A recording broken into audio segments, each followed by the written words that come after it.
Вашингтон открыл двери, но не протянул руку. Россию пригласили на саммит G20 в Майами на самом высоком уровне. Однако в Москве сразу дали понять, кто именно сядет за стол с мировыми лидерами. Решат это в последний момент.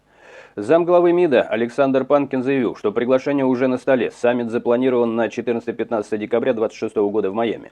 Во владении Дональда Трампа Trump Nation Doral, то есть площадка выбрана максимально демонстративно, буквально на личной территории нынешнего хозяина Белого дома.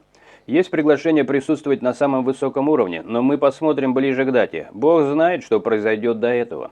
Эта фраза Панкина звучит не как дипломатический штамп, а как зашифрованное признание. Кремль не уверен ни в обстановке в мире, ни в собственной позиции.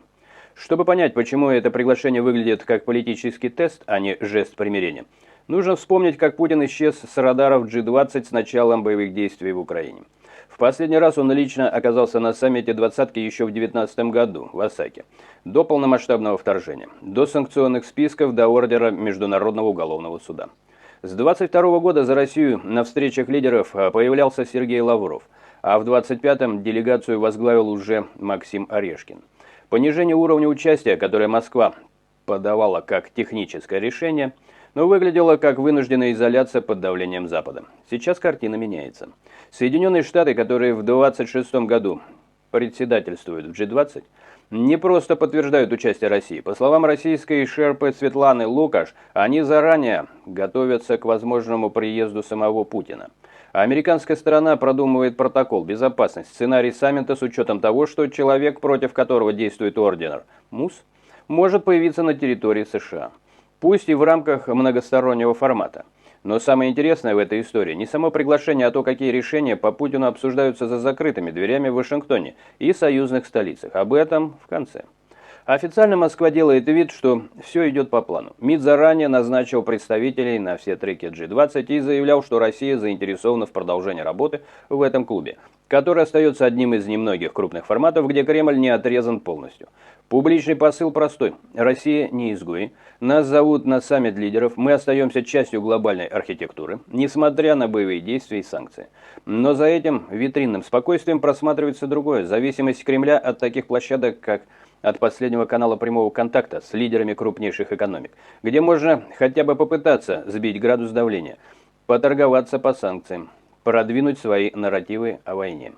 При этом сама площадка саммита Майами, курортный Дорал Трампа, превращает встречу в политический спектакль. Дональд Трамп, вновь оказавшийся в Белом доме, уже использовал эту локацию, чтобы демонстративно приглашать нестандартных гостей, вроде лидеров Казахстана и Узбекистана, расширяя круг участников и подчеркивая, что именно он перезапускает правила игры. Теперь туда же зовут и Россию, находящуюся под санкциями и под давлением. Сигнал союзникам: Трамп готов разговаривать с теми, кого его предшественники пытались изолировать.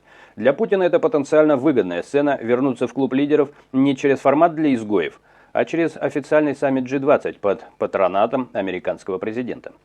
Но за красивой картинкой жесткая математика рисков. Ордер Международного уголовного суда по делу Украины никуда не делся. И каждый выезд Путина в страну, связанную с юрисдикцией МУС, автоматически превращается в юридическую мину замедленного действия. США не ратифицировали Римский статут, что дает формальный лифт, но вовсе не исключает политическое давление со стороны европейских союзников, для которых приезд Путина в Майами без последствий станет ударом по идее международного правосудия. Именно поэтому фраза Панкина «Бог знает, что произойдет до этого» звучит как признание: Кремль не уверен, что к декабрю 2026 года ситуация не изменится настолько, что личный визит Путина окажется либо невозможным, либо слишком токсичным даже для их собственных расчетов.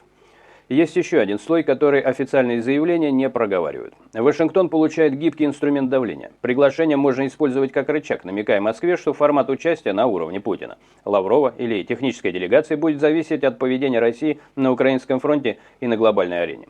Москва, в свою очередь, может тянуть паузу, разыгрывая карту неопределенности и торгуясь. Вы хотите видеть нас в G20, тогда учитывайте наши интересы. Ослабляйте часть ограничений, перестаньте блокировать российские инициативы в рамках форума.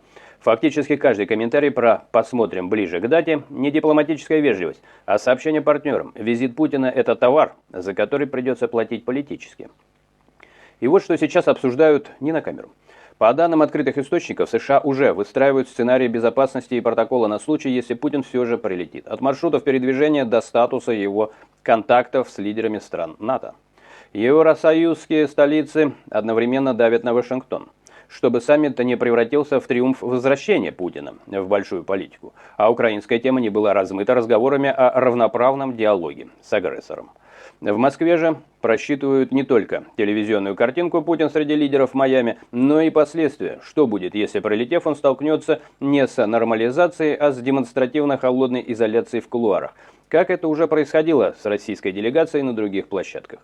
К декабрю 26-го решится главное. Станет ли саммит в Майами точкой, где Россия попробует вырваться из полуизоляции, или наоборот, моментом публичного закрепления ее статуса токсичного игрока, который допускают к столу лишь потому, что слишком опасно держать в стороне. И то, захочет ли Владимир Путин сам пойти через этот коридор политического контроля на чужой территории. Вопрос, на который сейчас, похоже, нет честного ответа даже в его ближайшем окружении.